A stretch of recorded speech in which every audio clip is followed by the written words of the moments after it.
es una introducción, sigue siendo una introducción al análisis de análisis RAM. ¿Qué significa RAM? Confiabilidad, disponibilidad y mantenibilidad, que son tres de los indicadores más usados a nivel industrial y los que más información nos pueden dar sobre la salud o el estado de nuestros activos y de la gestión de mantenimiento. Entonces empecemos por la definición. ¿Qué significa RAM?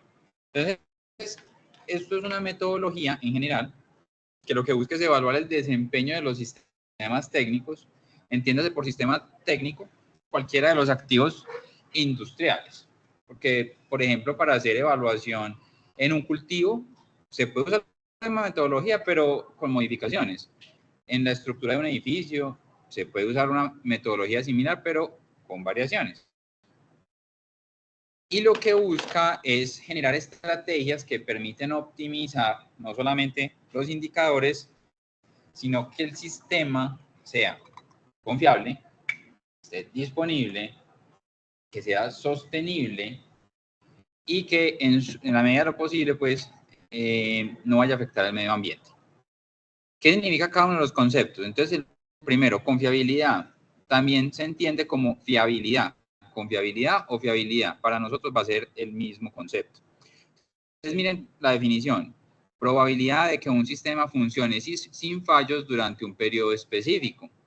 Entonces, ahí entra un concepto muy interesante, es que la confiabilidad es una probabilidad, no es una certeza. Es una probabilidad.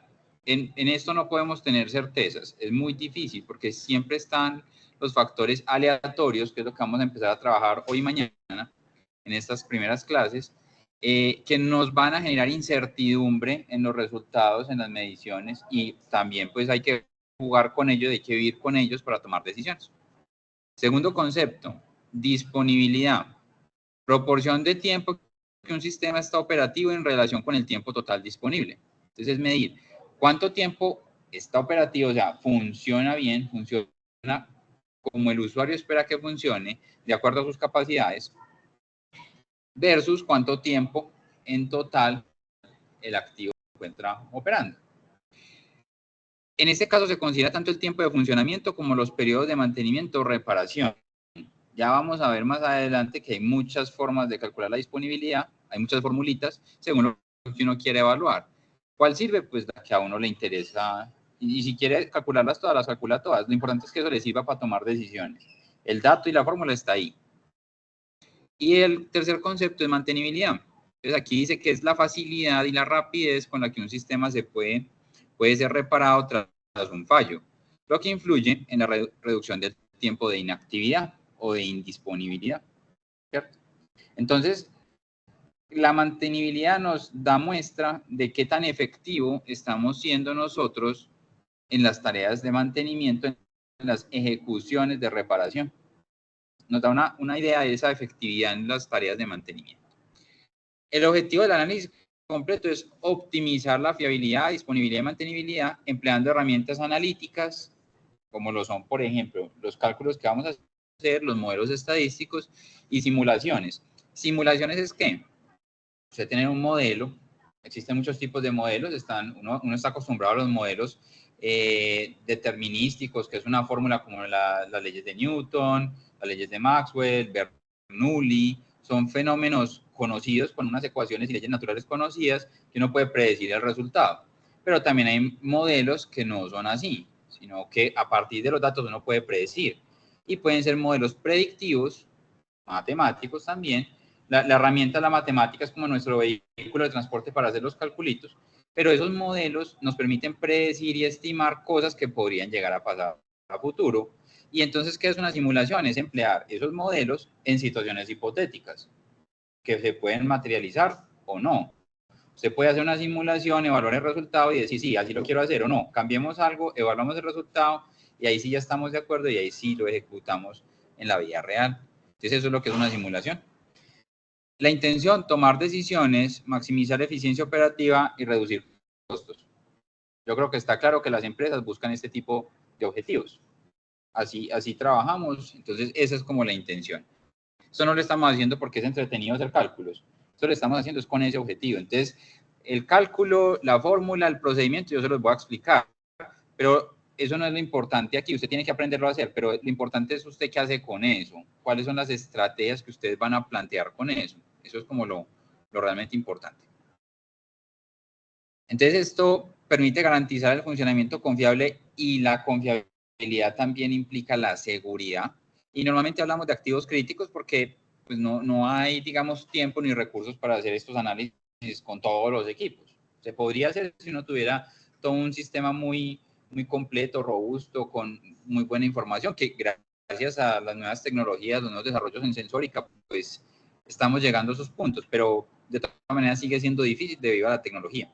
¿Y qué busca? Identificar áreas de mejora, priorizar recursos, establecer estrategias para mitigar riesgos y optimizar la eficiencia global, que es lo que hemos visto como el OE, que era el indicador como global, que me dice a mí qué tan bien o qué tan mal estoy haciendo las cosas. Es un indicador como de alto nivel, no es un indicador muy específico, muy detallado, sino que está agrupando otros indicadores en una multiplicación y me da esa eficiencia global. Algunos de los beneficios de hacer esto es que nos permite anticiparnos a los fallos, minimizar interrupciones en operaciones que sean críticas principalmente. Aquí vamos a ver algunos ejemplos, los voy a pasar rápido, pero para que entendamos y pongamos este análisis matemático en contexto.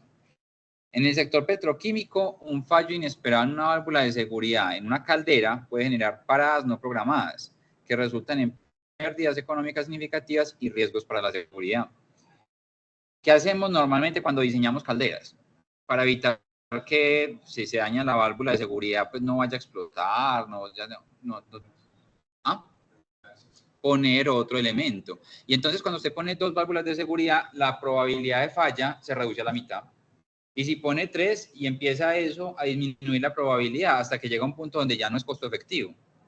Pero mínimo, yo pondría 2, porque es que si falla una, se aumenta la presión, pues el tanque que ya de por sí está sufriendo procesos de ciclado térmico, tiene químicos, porque las calderas tienen químicos para bajar la dureza del agua, se ve afectado, tienen ataques químicos, tiene picaduras, corrosión, disminución de las paredes, alta presión, pues facilito, eso es una olla atómica que puede explotar, ¿cierto? Una bomba. Ese tipo de cosas, para mejorar la seguridad, aumentamos la confiabilidad. ¿Cómo? Adicionando un elemento de seguridad. Entonces, a través de este tipo de análisis, si nosotros hiciéramos el análisis de cómo fallan las válvulas de seguridad, este tipo de análisis normalmente lo hacen los fabricantes y nos dan el dato, pero si nosotros lo hiciéramos a mano, hiciéramos pruebas de ciclado, encendido, apagado de las válvulas y ese tipo de elementos, pues podríamos anticiparnos a conocer la probabilidad de falla. Entonces uno sabe que estas válvulas no son infalibles, siempre pueden fallar. Lo que pasa es que estos elementos se diseñan con una altísima confiabilidad. Y recordemos el concepto, ¿qué era confiabilidad?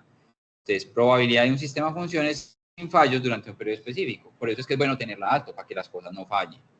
¿Listo? El análisis RAM también permite garantizar el cumplimiento de normas de seguridad y estándares internacionales. Hay una norma que es muy importante, no la vamos a trabajar pues con profundidad, simplemente la voy a mencionar, que es la IEC 60300-3-1, que habla de los temas de fiabilidad y mantenibilidad a nivel industrial. Es importante que uno conozca las normas alrededor del sector en el que está. Esta es una norma más general, pero si usted está en el sector petroquímico, hay unas normas muy estrictas. Si está en el sector nuclear, hay unas normas muy estrictas. Si está, por ejemplo, en el sector de alimentos, hay unas normas muy estrictas. Medicamentos también, centros de salud también. Si es industria en general, tendemos a ser un poco más laxos, pero también hay normas. Lo que pasa es que todo lo que involucra seguridad pues ya tienen unos niveles de confiabilidad mucho más elevados que los demás. Bueno. Otro ejemplo, para mejorar la sostenibilidad operativa en un parque eólico, tenemos turbinas eólicas, energías renovables, que eso obviamente está cada día más, no digamos de moda porque no es una moda, sino que es una necesidad para tratar de disminuir los consumos intensivos en hidrocarburos. Entonces, para garantizar la disponibilidad de estas fuentes de energía renovables y poder maximizar esa generación eléctrica, que en últimas repercute en beneficios económicos y ambientales, pues entonces estas turbinas se pueden analizar con esta metodología para identificar cuáles son los patrones de falla común en los elementos mecánicos o inclusive electrónicos que las componen. Entonces, ¿qué significa un patrón de falla? Es conocer cómo falla, si falla al inicio, si falla de forma aleatoria siempre, si falla por desgaste. Más al final de esta clase vamos a ver esos patrones de falla, cuáles son, cómo se comportan. Yo creo que ya casi todos lo han visto, que son las famosas curvas de bañera. Entonces vamos a hablar un poquito de eso. Este análisis también nos permitiría, conociendo cuánto están dando los indicadores, optimizar unas rutas de inspección, unas órdenes de trabajo para la inspección y verificación de condiciones de operación, priorizar intervenciones en componentes que sean más críticos, los que mayor probabilidad de falla tengan y que me detengan el sistema. Otro ejemplo en los camiones de transporte, porque digamos que el transporte es uno de los medios en los cuales más se consumen combustibles fósiles y es una de las mayores fuentes de emisiones en el mundo. Si no es que es la mayor, creería yo que es la mayor. Entonces, ¿qué pasa si el camión, que es de transporte de carga, puede ser alimentos, cosas de aseo, comida, lo que sea, qué pasa si no está funcionando bien? ¿Qué pasa si falla? No es solo que pare ya, sino qué pasa si el elemento está fallando, pero el camión sigue, pues, sigue entre comillas, funcionando normal. Podemos tener fallas parciales.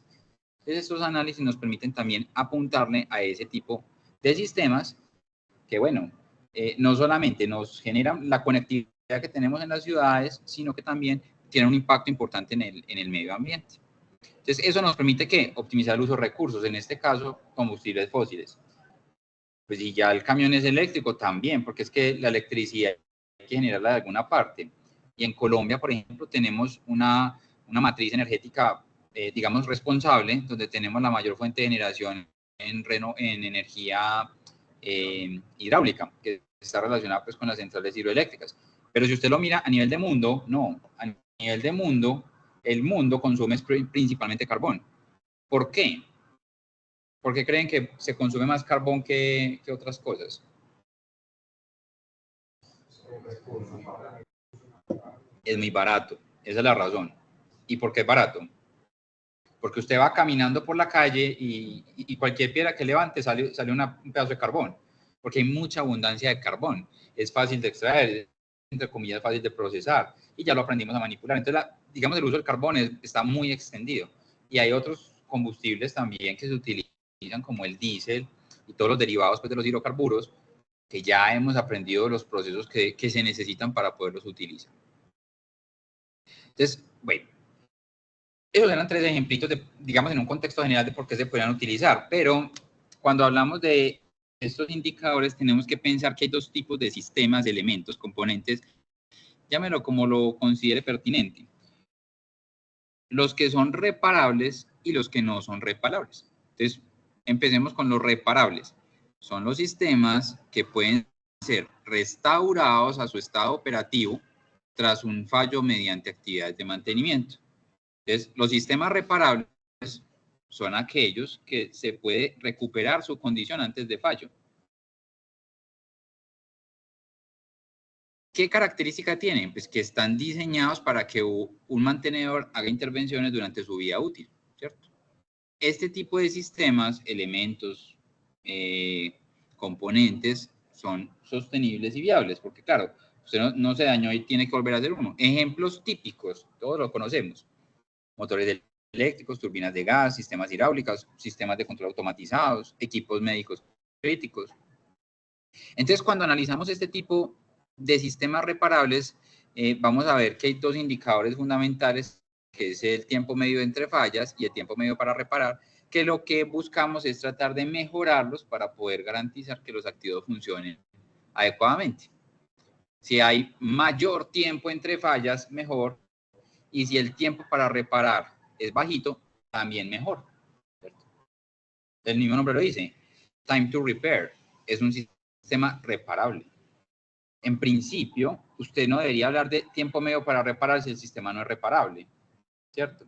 ¿Qué pasa?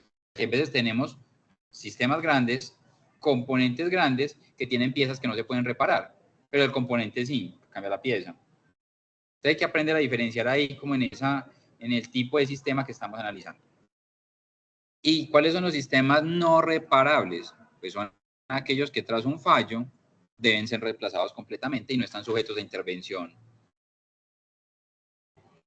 de retorno a condición inicial.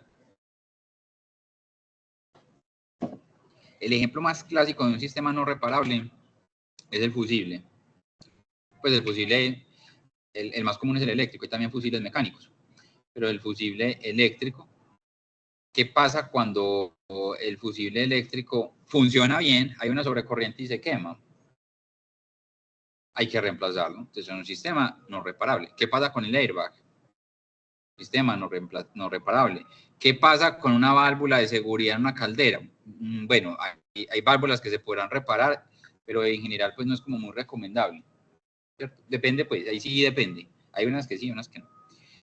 Otros, los filtros. Aquí tenemos un aire acondicionado. Esos filtros, hay algunos que permiten hacer lavado y recuperación de condición por lavado, pero no todos son así. Hay filtros que si se ensucian o se degradan químicamente o se deterioran en su geometría, hay que reemplazarlos. Sensores electrónicos es muy poco común. La electrónica sí se puede reparar, no voy a decir que no, en ciertas condiciones, pero es muy poco común que se reparen cosas electrónicas.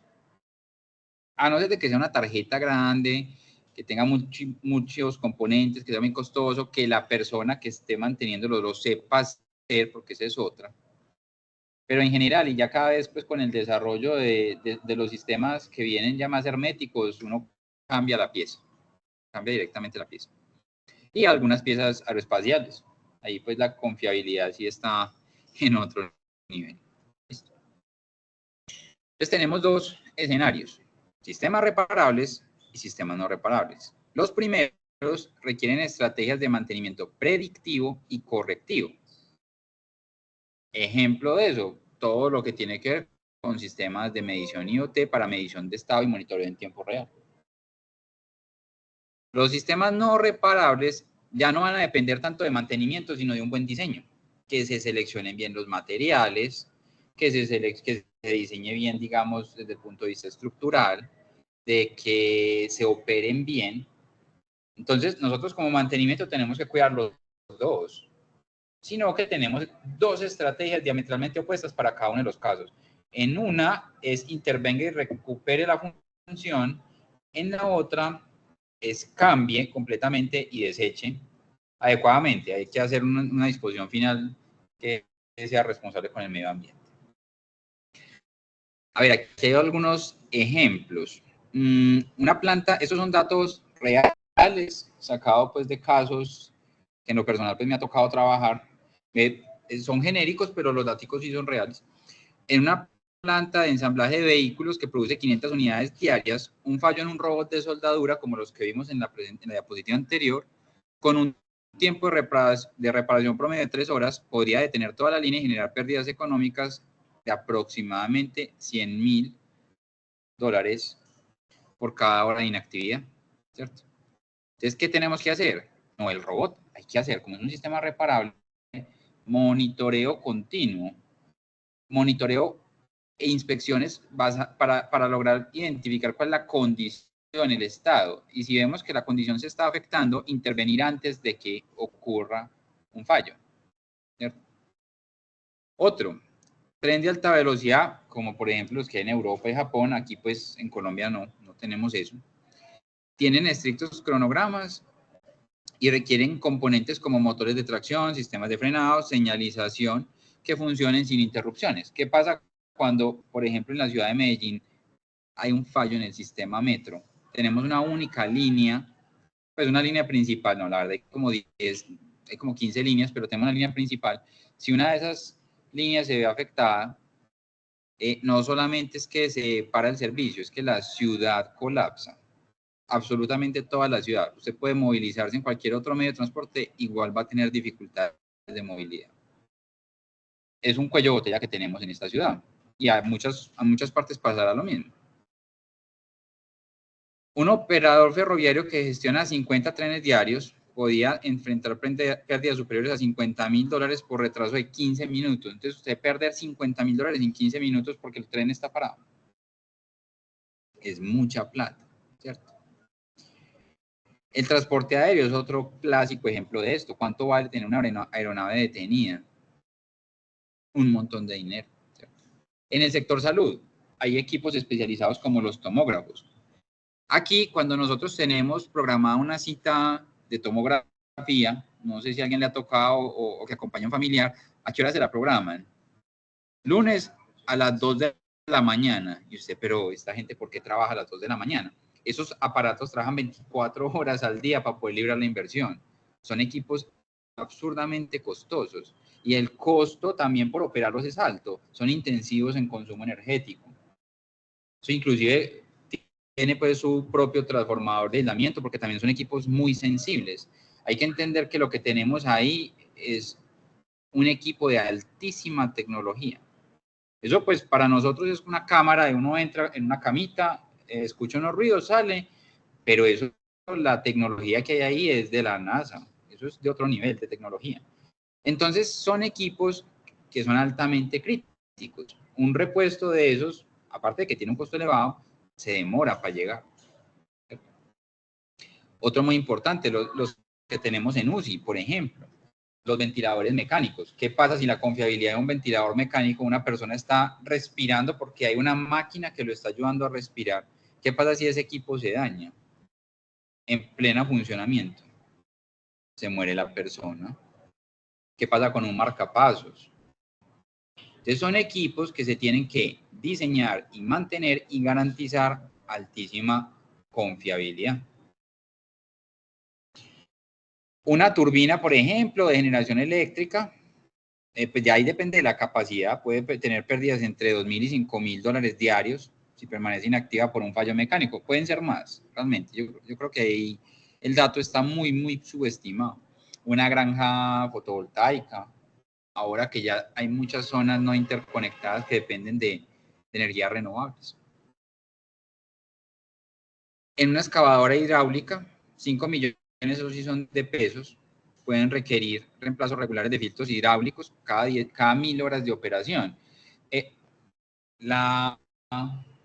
Estas máquinas, maquinaria amarilla, tienden a medirse en tiempo de operación en horas.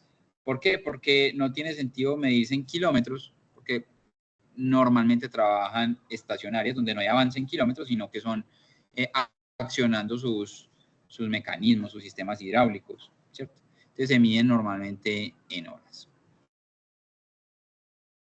Y por último, un pasteurizador, que está muy ligado pues con la industria o de alimentos, química, farmacéutica, en cualquiera de ellos se puede encontrar. Por ejemplo, procesa 10.000 litros de leche por hora, puede experimentar pérdidas significativas si hay una falla durante una operación crítica. Un fallo en el sistema de control térmico, los procesos de pasteurización tienen que ser exactos, si no existe un riesgo de propagación de bacterias, daño de producto, contaminación, intoxicación, etcétera, ¿cierto? Tiempo de reparación de 4 horas podrían causar pérdida de hasta 40.000 litros, en este caso de leche, con un costo estimado de $20.000.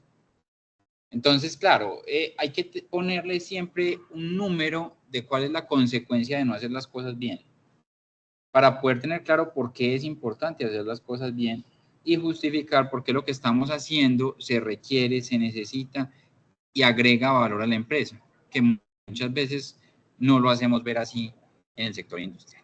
Entonces, bueno, esto es como una pequeña introducción y ya vamos a entrar de lleno a el tema de cómo calculamos esos indicadores. Y al final hacemos un ejercicio que está programado en Python, en Colab. La idea es que si de pronto no han tenido experiencia con esto, no es de estresarse. Ahí yo les voy a explicar como cada una de las líneas que estamos trabajando ahí, la información, la sintaxis. De todas maneras, yo sí les recomiendo que estudien Python. Así como en los 90, 2000, lo importante era saber Excel, ahora lo importante es saber Python, saber programar, entenderlo al menos, como mínimo. Y bueno, Power BI también es una herramienta muy usada en las industrias.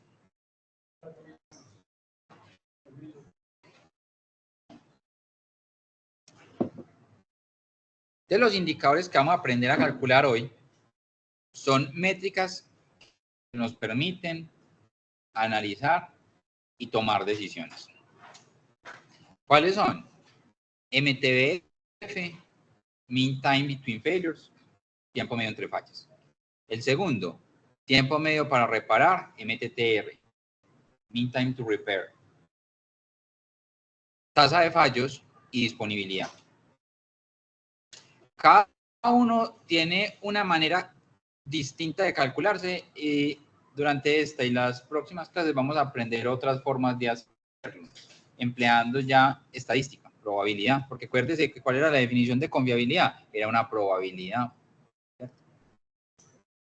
Entonces, miremos la primera, tiempo medio entre fallos. Permite evaluar la confiabilidad o fiabilidad de los sistemas técnicos. Entonces, si usted quiere evaluar la confiabilidad, usted podría utilizar este indicador y decir que eso es un indicador de confiabilidad. Usted lo puede definir así.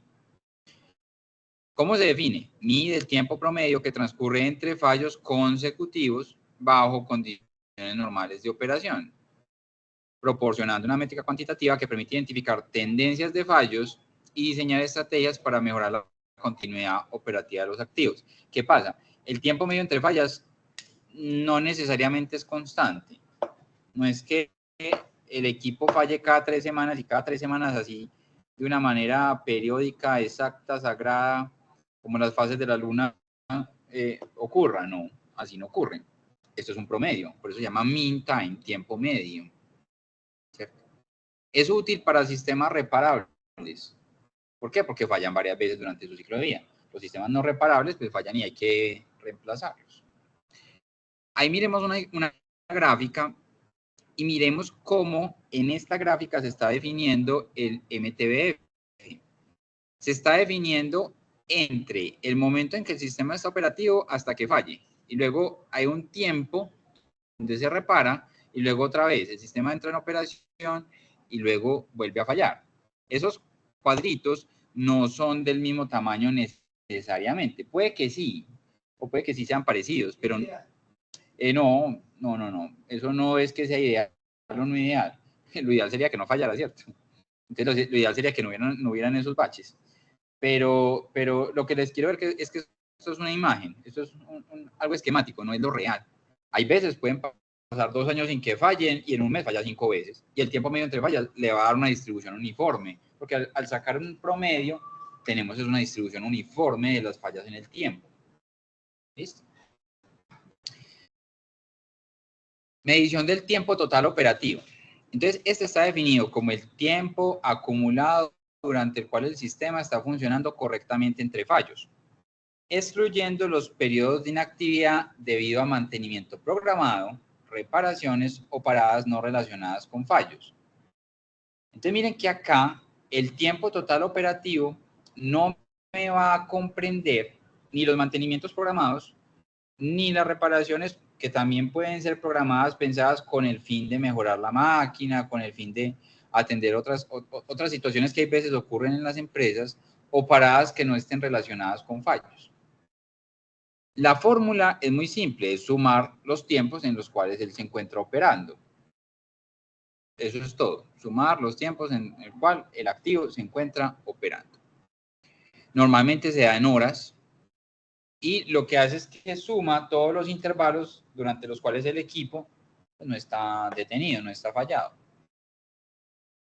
Ejemplo, muy sencillito. En una planta industrial, un motor eléctrico registra los siguientes tiempos entre fallos: 150, 180, 200 y 170. Entonces, ¿cuánto es el tiempo operativo? Pues es la suma de esos tiempos entre los cuales no están ocurriendo fallos. Es sumar esas horas, nos da 700 horas. Entonces, el tiempo total operativo son 700 horas. Pues, es una particularidad que nosotros tenemos en el proceso. Nosotros tenemos tiempos de paro, o sea, tiempos como que no se cuentan como operativos de la máquina, pero que, digamos, están en montaje la máquina y a nosotros nos reportan fallos dentro de ese montaje, porque si hay algún fallo, digamos, de la máquina, pues en ese tiempo les para el montaje. Sí. Esos tiempos, entonces, de paro, pues aquí hablan de parando relacionados con fallos, esos sí se incluirían dentro de ese tiempo operativo. No, porque es que igual eso, o sea, si uno encuentra que hay una condición anómala, una condición de no funcionamiento, pues el equipo no está operativo. Entonces, aquí estamos calculando el tiempo que sí está operativo. Entonces, ese tiempo que te demoraste reparando en un proceso de montaje, pues no se tendría en cuenta. Pero el tiempo de montaje sí lo tengo en cuenta como tiempo operativo. Eso es una discusión abierta y vas a encontrar las opiniones divididas. Está la persona que dice que sí lo tenga en cuenta, está la persona que dice que no. Para mí eso no es tan trascendental. Téngalo en cuenta o no téngalo en cuenta, lo importante es que usted sepa si lo está teniendo en cuenta o no. Y que lo sepa analizar. Y que también sepa analizar si el tiempo de montaje son 50 días y el tiempo de operación son 2 días, pues no tiene sentido que lo tenga en cuenta. Entonces también hay que ser como un poquito racionales según el contexto en el cual se está desarrollando la empresa. Si es simplemente como preparar un torno para ajustar un mandril, ajustar un buril, algo así sencillo, pues perfectamente se podría omitir. Pero si el tiempo es considerable, se puede considerar. Pues ya eso dependerá. En mi caso, si yo lo excluiría, tendría que también sacar esos tiempos que me reportan como fallos dentro de ese tiempo de montaje, pues no estaría como confundiendo pues el... Sí, claro, porque una cosa es el tiempo que usted está manteniéndolo y otra cosa es el tiempo en que están preparando la máquina. Si usted me pregunta a mí, a nivel personal, ¿yo qué haría? Yo normalmente incluyo esos tiempos de preparación como tiempo operativo, porque esos son tiempos de producción. El de producción puede tener un indicador también que se llame igual, tiempo operativo, que no incluya eso, pero es un indicador de producción.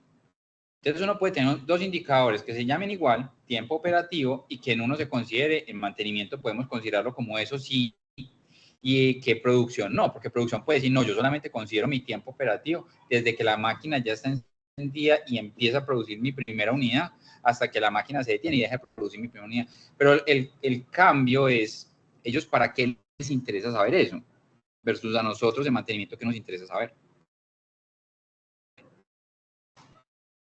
Hay otra posibilidad de definir el tiempo medio entre fallas y es, bueno, no solamente incluya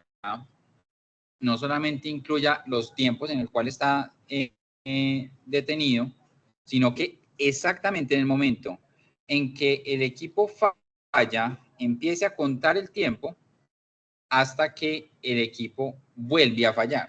Entonces miren que esta es diferente de la que presentamos anteriormente y es otra posibilidad de medición. ¿Por qué la traigo acá? Porque es que en el medio se ven las dos formas de medirlo. Y a mi modo de ver, no es que sea una buena y la otra mala. Usted va a encontrar definiciones formales en libros formales de esta y de la otra, sino que es la interpretación que usted le dé al problema. En este caso, mire, primera falla, ocurre la reparación, arregla, funciona bien, segunda falla, y en ese punto, entre las dos X, ese es el tiempo entre fallas. También tiene sentido, ¿cierto? De una u otra manera tiene sentido, es el tiempo entre fallas. Pero, o sea, si yo tengo una falla de 5 horas y mi tiempo de funcionamiento correcto son 2 horas, yo voy a decir que tengo un tiempo entre fallas de 7. 7 Sí, horas. correcto. Y yo como pues tengo realmente... Sí, por eso. O sea, es como... Eso. Entonces, esa es la situación que ocurre. Hay gente que dice, no, más bien hagámoslo como lo explicamos al principio, que es como lo que es más normal, lo que es más usado, pero también está este concepto y esta definición. Para mí es que usted sepa cuál es la definición que está usando.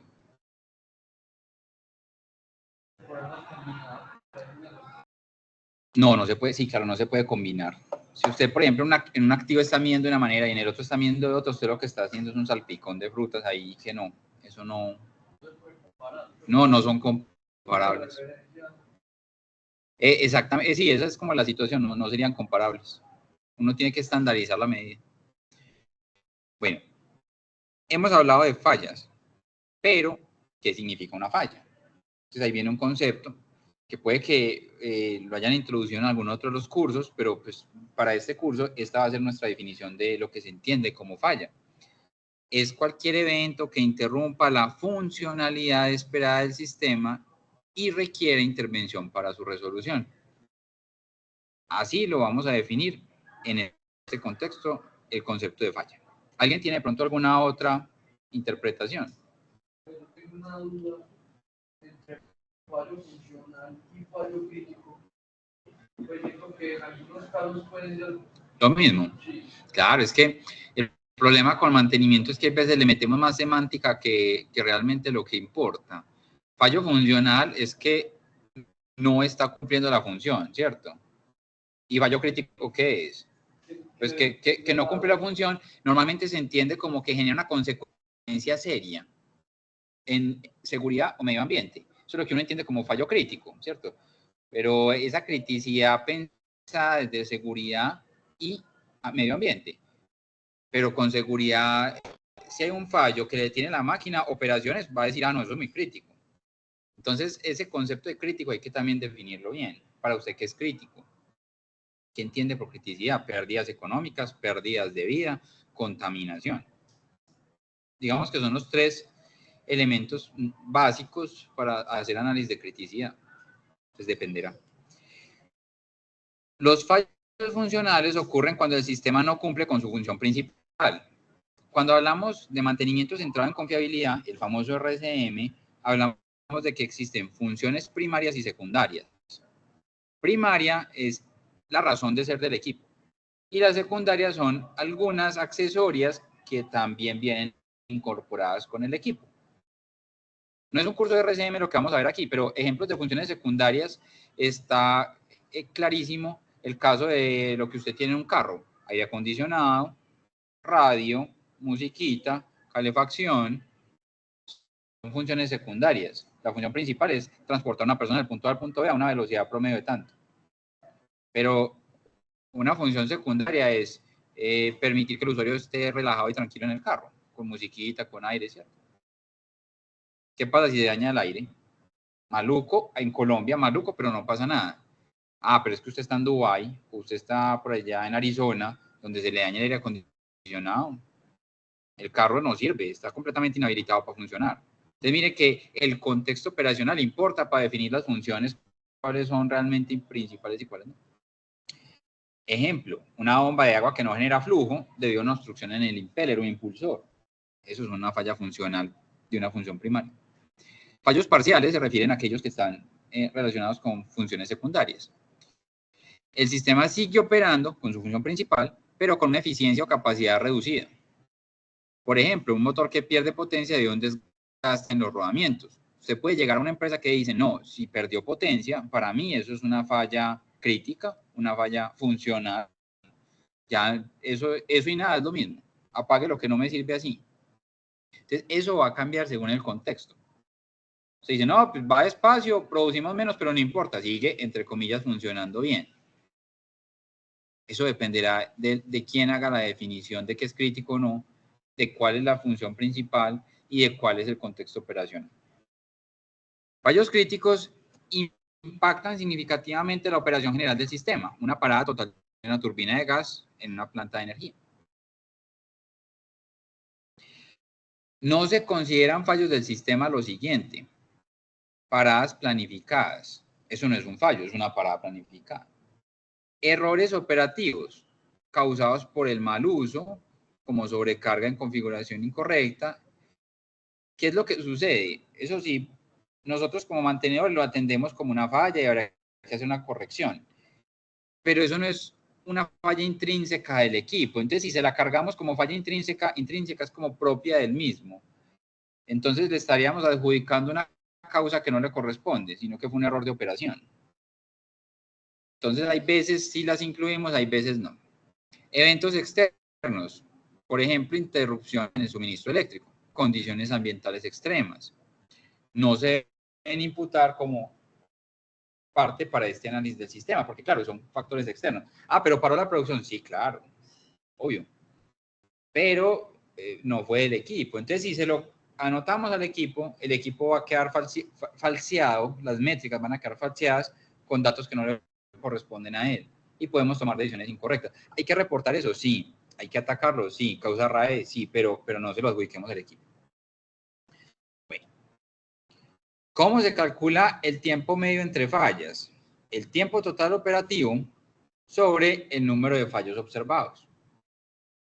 Una planta de generación, y mire que aquí yo estoy haciendo el ejemplo con un sistema muy grande, la planta completa. Usted le puede sacar el MTBF a un equipo, a un motor, a un sistema sistema de bombeo de agua que tiene motor, bomba, tuberías, ¿cierto? O a toda la planta, como aquí, una planta de generación. Ese tema de yo no puedo deriva. Si yo tengo una planta y le saco el está relacionado a equipo. Eso. Entonces, el nivel de detalle dependerá del nivel de control que usted tenga sobre el mantenimiento. Si usted está en una junta directiva de EPM, que es una empresa que puede tener múltiples plantas de generación, a usted le va a interesar es el tiempo medio entre fallas de la planta, ¿sí o no? Ah, no, es que usted es el ingeniero que está ya metido. Ay, venga, no, venga, es que la de la planta no me sirve para nada porque ese nivel de detalle ya no es suficiente para yo gestionar, pero el gerente de la empresa sí. Entonces, eso es relativo al nivel en el cual usted se encuentre en toma de decisiones. Lo importante es que le sirva para tomar decisiones. Entonces, muy bien pusiste el ejemplo. Si yo soy el ingeniero que está pendiente cuidando el sistema, el mantenedor, y me dice, no, es que el tiempo de medio entre fallas de la planta es tanto, bueno, ¿y eso se atribuye a qué? Hay 500 equipos que lo componen. Entonces, yo, ¿cómo llego a eso? Bueno, ahí. Entonces serían 1200 horas sobre 6, nos da un promedio de 200 horas. Y esta es como la manera más usual de calcular el tiempo medio entre fallas. Tiempo total operativo, que ya vimos cómo se calculaba el tiempo total operativo, tiempo que está operando, es un poquito intuitivo la definición, sobre el número de fallas observadas. También puede calcularse, y aquí empezamos a profundizar en este tema de la probabilidad y la estadística, como la integral de la función de confiabilidad del sistema. Esa función es RT. Lo que mide es la probabilidad de que el sistema funcione sin fallos hasta un tiempo especificado, que es la definición general. Recuerde que habíamos dicho que la confiabilidad era una probabilidad. ¿Qué pasa? La gran mayoría de las veces hay muchos sistemas que se pueden modelar con funciones de probabilidad exponencial, como la que estamos viendo ahí en la pantalla. E a la menos lambda t. Es una función exponencial y es una función de probabilidad. Entonces, si nosotros hacemos la integral de e a la menos lambda t de t, eso ya nos da el siguiente resultado, 1 sobre lambda. Entonces, el tiempo medio entre fallas es 1 sobre lambda. ¿Y qué es lo que es lambda? Es un parámetro del modelo. Exactamente. Lambda es la tasa de fallos. Entonces, es muy común y pues uno se omite la integral y se omite la función de probabilidad y uno presenta la ecuación de abajo a la izquierda. La tasa de fallos es el inverso al tiempo medio entre fallas. Entonces, si la tasa de fallos es en un sistema de 0.005 fallos por hora, el tiempo medio entre fallas será 200 horas. Entonces, usted puede presentar el mismo dato de las dos maneras, porque son como el inverso. Cuando usted hace eso así, usted está suponiendo que la tasa de fallos, primero, es constante, y segundo, que se comporta con una distribución de probabilidad exponencial, e a la menos lambda t. Está bien, hay muchos sistemas que se comportan así, de acuerdo. Digamos que por agilidad uno podría hacerlo todo así, pero todo no es así. Cuando usted ya está pues en un tema un poquito más especializado, como el tema aeroespacial, ahí sí ya esto no.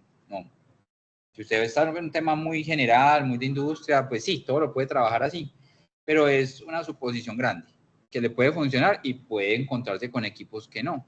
Con equipos especializados o que manejan fenómenos complejos, esto no, pues, o principios de funcionamiento complejos, como microondas. El principio de funcionamiento del microondas, adentro tiene un aparato, el microondas es una caja con un plato giratorio y que genera microondas. Esas microondas se generan con un acelerador de partículas que se llama un magnetrón. Pero entonces con seguridad, la función de distribución de probabilidad del magnetrón no es esta, porque es que esto es muy común en sistemas mecánicos. Pero, ¿qué pasa cuando tenemos campos magnéticos? ¿Qué pasa cuando estamos, por ejemplo, a alta tensión? Un transformador. ¿Qué pasa que tenemos una ionización de la atmósfera? ahí no podemos seguir tan tranquilos utilizando la formulita de abajo. Entonces hay que saber en qué casos sí y en qué casos no. En general sí se puede usar. Así pues como en la gran mayoría de los equipos se pueden usar así. Claro, ese concepto de tasa de fallos y tiempo medio entre fallas, ¿y por qué son inversos? Porque suponen que hay una distribución de probabilidad exponencial que hace que esta integral me dé el inverso del otro. Bueno. Tiempo medio para reparar. Entonces, esta es una métrica que mide la capacidad del sistema para ser restaurado. ¿Cuánto me demoro yo en reparar en promedio los activos? Entonces, ¿cómo lo calculo? Tiempo total de reparación dividido el número de fallos que yo he reparado. Entonces usted dice, yo llevo operando la máquina 15 años. En tiempos de reparación me he tomado, no sé, 200 días. Y he tenido en total durante los 15 años 24 fallas. 200 dividido 24 me da el tiempo medio para reparar. En este caso, un compresor requiere un total de 15 horas para ser reparado tras 3 fallos consecutivos. 15 dividido 3 me da 5 horas. Tiempo medio promedio para reparar es de 5 horas. Pero puede pasar algo. Puede que yo haya tenido 3 fallos. En un fallo me demoré 2 horas. En el otro fallo me demoré 3 horas. Y en el otro fallo me demoré 10 horas. Que es lo que me preguntaban ahorita, que si ese espaciamiento era constante, no era constante.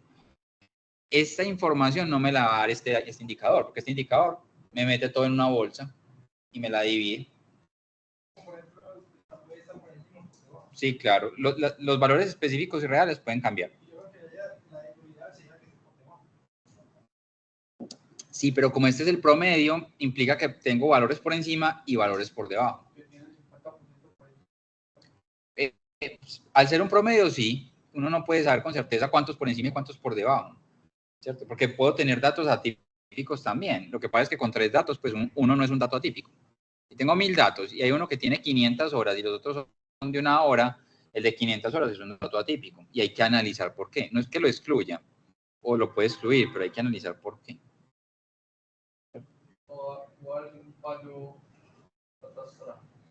Sí, claro, lo más seguro es que sea algo así o una demora exagerada en un repuesto.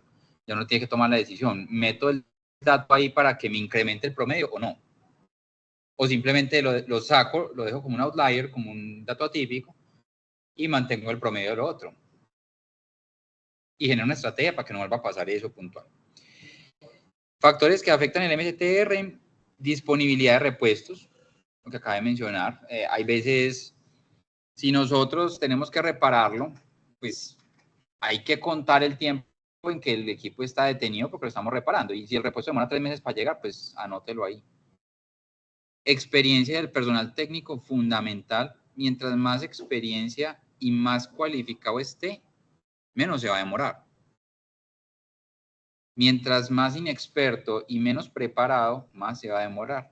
Eso nos pasa a todos. Estamos aprendiendo una labor, nos demoramos el doble, triple, cuádruple. Cuando ya le cogemos, digamos, el tiro, como se dice acá, cuando ya tenemos la preparación, experiencia, la actividad la hacemos mucho más rápido.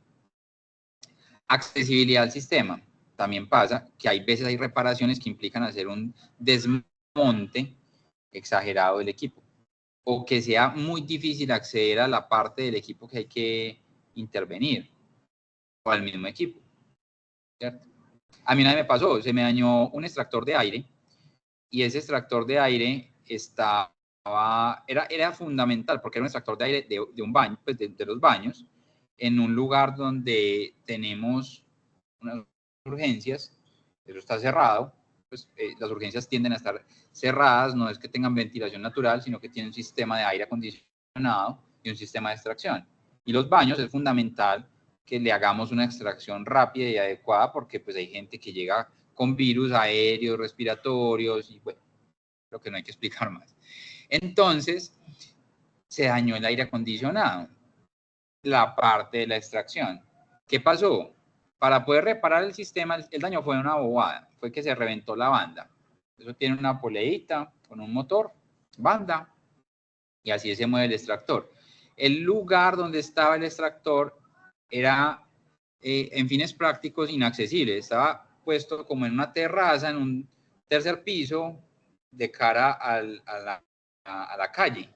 Entonces, para poder llegar hasta allá, ¿sabe?, había que hacer un montaje con unos andamios o traer una grúa, concurso de alturas, para cambiar una banda. ¿Cuánto valía la banda? 15.000 pesos colombianos. ¿Cuánto valía la infraestructura para llegar hasta allá? Como 5 millones nos cobraban concurso de alturas por la velocidad. Si es con tiempo, hubiera salido en 3, pero en ese momento nos cobraban 5. Por cambiar una banda de 15.000 pesos. ¿Qué pasó ahí? No, pues el tiempo para reparar se alargó. Esperemos que se desocupen para que nos cobren. Complejidad del sistema, obviamente, un sistema complejo pues se va a demorar más para reparar. Ahí la pregunta es, ¿qué significa complejo? Y vuelve al tema, eso empieza a volver a ser subjetivo. Muchas partes, muy difícil, un principio de funcionamiento poco conocido, poca capacitación, muy bien. A veces a uno le parece complejo algo que no ha estudiado. Entonces yo creo que hasta hoy uno le decía, esas funciones de probabilidad, ¿para qué sirven? Para nada, ¿cierto? Pues uno estudia estadística en la ingeniería y uno dice, ¿para qué servirá? Para saber cuál es la probabilidad de ganarme la lotería, ¿cierto? Pues no. Mire que tiene otra utilidad. ¿Qué pasa si tenemos entonces datos históricos? Entonces el cálculo del MTTR siempre lo hacemos con datos históricos de fallas de los activos. Por eso la tarea para el día de hoy era conseguir datos históricos de un activo y cómo ha fallado en lo posible, ¿cierto? Entonces aquí se tiene otro ejemplo muy similar. Tiempos de reparación tras 4 fallos consecutivos. 4, 3, 5 y 2 horas respectivamente. El tiempo total de reparación es 4 más 3 más 5 más 2, da 14 horas. Y los fallos, el número de fallos es 4, entonces 14 dividido 4 es 3,5. En promedio nos demoramos 3,5 horas para reparar este equipo, ¿cierto? ¿Qué pasa? Esto no es así, ya lo expliqué, no es constante, no es estable. Entonces los tiempos de reparación varían, pueden variar, ¿cierto? Y hay una incertidumbre inherente en estos procesos de mantenimiento. Entonces uno puede modelar la variabilidad de este proceso mediante otra función, una distribución exponencial. Mire que es muy parecida a la que teníamos ahorita. E a la menos lambda t, donde lambda era la tasa de fallos. Aquí no, aquí lo que tenemos es omega por e a la menos omega t, donde omega es la tasa de reparación. Entonces tenemos lambda, tasa de fallos, omega, tasa de reparación. ¿Y qué pasa? Esto es lo que da pie a la famosa distribución normal o gaussiana, que le decimos nosotros, que es esa función de probabilidad que tenemos ahí. Esa función, f de t, que matemáticamente era un dolor de cabeza en su momento, ya no, porque ya tenemos Python, ya eso con una línea de código sale, usted no tiene que preocupar por eso. Pero esa función me representa una distribución que se encuentra centrada y simétrica alrededor de lo que conocemos como una media. Entonces hablamos de media y desviación estándar. Esos sí son conceptos un poco más cotidianos. Entonces, esa tasa de reparación lo que me da pie a mí es para poder decir, los fallos se distribuyen en el tiempo de forma normal. Y yo creo que el nombre normal es bastante apropiado, porque la mayoría de las cosas que uno considera, entre comillas, normal, cumplen con una distribución estándar, una distribución de probabilidad, ¿cómo es? Una distribución gaussiana. ¿Cierto? Vamos a acentuar eso un poquito más adelante. La tasa de fallos, recordemos que era lambda, también se define como F sobre R, donde F es una función de densidad de probabilidad y R es la función de fiabilidad. Y R se define como 1 menos F mayúscula, donde F mayúscula es la función acumulada de probabilidades. Eso de pronto está un poquito más explicado en el documento guía que les compartí. Hay un poquito más de detalle, esto lo estamos pasando de manera superficial porque como les digo, ya tenemos herramientas que hacen estas cosas, entonces, bueno. Pero estos son los fundamentos. Estos son los fundamentos teóricos y técnicos de dónde salen esas cosas. Resulta que entonces hay varios comportamientos para lambda. O sea, podemos tener varias situaciones para lambda. Esa tasa de falla, lambda t, puede ser variable en el tiempo, no necesariamente constante, ¿cierto? Entonces yo puedo tener una tasa de fallos que sea alta al inicio del ciclo de vida de la máquina, o sea que usted la compra y al principio le pone mucho problema, falla mucho y luego se estabiliza o disminuye. Podemos tener otro caso donde la tasa de fallas es constante desde el inicio hasta el final, que es el caso que vimos ahorita donde lambda era constante, es un caso particular. Y podemos tener otro caso donde lambda, que es la tasa de fallos, aumenta a medida que pasa el tiempo, el famoso envejecimiento, ¿sí o no? El famoso desgaste. ¿Cuál creen que es la más común? Ahorita lo discutimos, piénsela. ¿Cuál cree que es la más común según su experiencia? Y enseguida la discutimos con mayor profundidad. ¿Listo? Entonces tenemos lambda constante. Primer caso, primera opción. Lambda constante, nos vamos a la fórmula fácil. Cuando la tasa de fallos es constante durante todo el tiempo medio entre fallas es el inverso de la tasa de fallos. MTBF es igual a 1 sobre lambda. El ejemplo que ya hicimos. Si lambda es 0.002 fallos por hora, entonces en promedio se espera que falle cada 500 horas, porque 1 sobre 0.002 da 500. Claro, hasta ahí. ¿O hay alguna pregunta con esto? Eso no es constante, no podemos aplicar esa cosa. Cuando la tasa de fallos no es constante, 1 sobre lambda no sirve. Entonces apareció un señor que se llama Weibull, más adelante profundizamos en él, que dijo, no, si la tasa de fallos no es constante, entonces ¿cómo es? Pues variable en el tiempo. Hay dos escenarios. Hay veces falla más al principio, hay veces falla más al final. Hay algunos casos, muy poquitos, pero que fallan mucho al principio y al final y en la mitad se mantiene constante, que esa es la famosa curva de Bañera, que la probabilidad de falla es alta al inicio y alta al final, y en la mitad no es tan alta. Entonces él dijo, vea, no, definamos esto como una función de probabilidad con esta forma. Y esta es la famosísima distribución de Weibull, esa fórmula. Esa fórmula introduce dos parámetros. Hay que diferenciar entre variables y parámetros. ¿Cuál es la variable que nosotros esperamos encontrar? Lambda t. O sea, la variable dependiente, lambda t. La variable independiente, ¿cuál es? El tiempo. Entonces, lambda t depende del tiempo. Tasas altas al inicio de su ciclo de vida. Es una de fase inicial. Entonces, la probabilidad de falla aumenta al inicio y disminuye al final. Entonces, es una función del tiempo. Las variables son lambda y tiempo. Entonces, ¿qué son las otras letricas raras que hay? Beta y la que parece una N, que se llama eta. Es la que utilizamos normalmente en eficiencia, ¿cierto? La que parece una N. Entonces, beta y eta son dos parámetros, se llaman parámetros. Y son los parámetros de la función de Weibull. Entonces, siempre la función de Weibull tiene dos parámetros. Bueno, digamos que en este caso tiene dos parámetros, pero uno puede tener con un parámetro o inclusive puede modificar esta función de Weibull para que tenga otros parámetros adicionales, pero con dos es más que suficiente. Y podemos tener varios casos. Cuando beta es menor a 1, la tasa de fallos decrece con el tiempo. Esto se da en fallos iniciales relacionados con defectos de fabricación, ensamblaje y puesta a punto. Beta igual a 1. ¿Qué pasa si beta es igual a 1?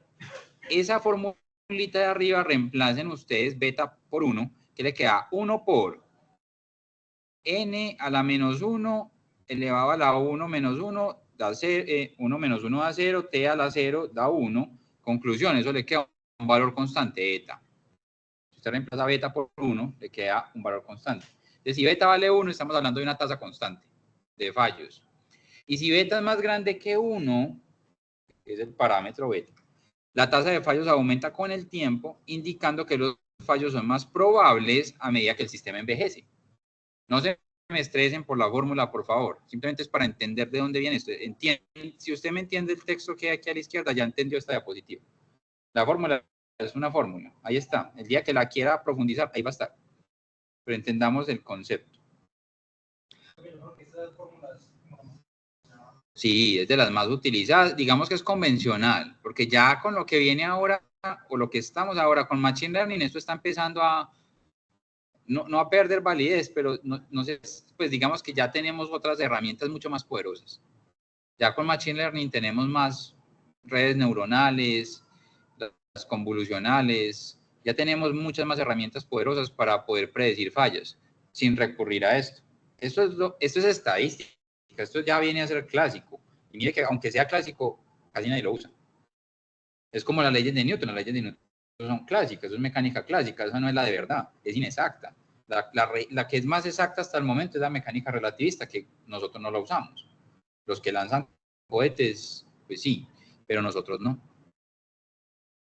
Un sistema con beta igual a 2 y eta igual a 100, entonces usted reemplaza aquí, beta igual a 2, eta igual a 100, entonces queda 2 por 100 a la menos 2 por t a la 2 menos 1 a la 1, ¿sí o no?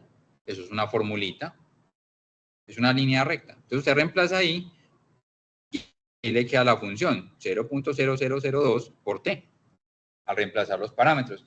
¿Qué quiere decir esto? Mire, beta es más grande que 1 y le da una línea recta que a medida que pasa el tiempo aumenta la probabilidad de falla, aumenta lambda, la tasa de fallos, ¿cierto? Entonces es una línea recta creciente, con una pendiente chiquitica, 0.0002, claro, es una línea recta cuya pendiente no es muy pronunciada. Significa que si el sistema ha estado en funcionamiento durante 50 horas, la tasa de fallos en ese momento será de 0.01 horas. Pero ¿qué pasa si el sistema funciona 100 horas? La tasa de fallos se va a duplicar. Entonces, a medida que pasa el tiempo, la tasa de fallos empieza a aumentar de manera lineal. ¿Listo? ¿Y eso de dónde viene? De la distribución de Weibull. ¿Bien hasta ahí? ¿Alguna pregunta? Muy enredado, muy traumático. Pues digamos, el beta y esa Eta. Eso se saca como de los datos del histórico de la distribución del histórico de datos. Sí, eso es lo que sigue la otra semana. Si tenemos el histórico, ¿cómo sacamos eso? ¿Cómo sacamos la fórmula del histórico? Eso es como hacer, usted tiene una nube de puntos, ¿cómo saca la línea que pasa por la nube de puntos? Igualito. Pues si usted tiene varios puntos en una gráfica y usted quiere encontrar una línea que pase por ahí, una ecuación de una línea, puede ser recta, puede ser cuadrática, usted utilizaba un método que llamaba mínimos cuadrados, ¿sí o no? ¿Se acuerdan de eso? Por allá, ¿no? Es una regresión, muy bien. El método de mínimos cuadrados es un método, digamos, de minimización, por eso se llama mínimos cuadrados entre el error de la regresión. Aquí hacemos regresiones también, pero con la función de Weibull. Pero, nuevamente, en Python es una línea de código. Usted le dice, setelo a Weibull con estos datos, enter, y ya le saca el dato. Es muy fácil de manejar con Python. Y hay otras herramientas, pues, usted también lo puede hacer en Excel, lo puede hacer apunte matemáticas, sacando mínimos cuadrados, u otras técnicas de optimización, gradiente, descendiente, muchas cosas. Bueno, pero eso ya es el que quiera profundizar. Estamos en cosas prácticas, entonces vamos a llevar esto pues a lo práctico. Mire que aquí hemos hecho ejemplos con números sencillos y nos funcionan los datos. Todo este modelo matemático que parece complejo funciona para números sencillos. En aplicaciones prácticas, esta tasa se puede calcular con los datos históricos, registrando el número de fallos durante el periodo de observación. Entonces, ¿qué sacamos? Un lambda promedio. En la práctica, esto es lo que casi todo el mundo hace. A no ser de que sea una aplicación muy especial o algo que uno ya quiera ponerle detalle, que normalmente contratamos a un consultor para hacer eso. Por ejemplo, a mí me han contratado para hacer ese tipo de análisis. No para sacar el promedio, ¿no? Pues eso yo creo que cualquier ingeniero lo puede hacer, sino para, venga, es que tenemos un problema serio con esta máquina, estimemos qué podemos hacer y a partir de ahí tomemos decisiones. Bueno, hay que meterle ya todos estos temas que están aprendiendo ustedes aquí. Por eso esto es un curso de posgrado y no es un curso de pregrado. Esto en pregrado no se ve De pronto se menciona, pero no es común que se vea. Tasa de falla constante. Entonces, 5 fallos durante un periodo de 1000 horas es lo que me da 0.05 fallos por hora. Así de sencillo. ¿Quedó claro este tema de tiempo medio entre fallas y tiempo para reparar? Sí, no, preguntas. Bueno, pasamos al otro indicador que se llama disponibilidad, que le ponemos la letrica A, availability, por su nombre en inglés. Entonces, esto es una métrica, indicador, índice, llámelo como quiera, que permite conocer la proporción de tiempo en la cual un sistema se encuentra operativo en relación con el tiempo total de operaciones. Este indicador, ¿cómo se calcula? Ahí tenemos la fórmula abajo a la izquierda. Tiempo operativo sobre tiempo total. Miren un ejemplo sencillo.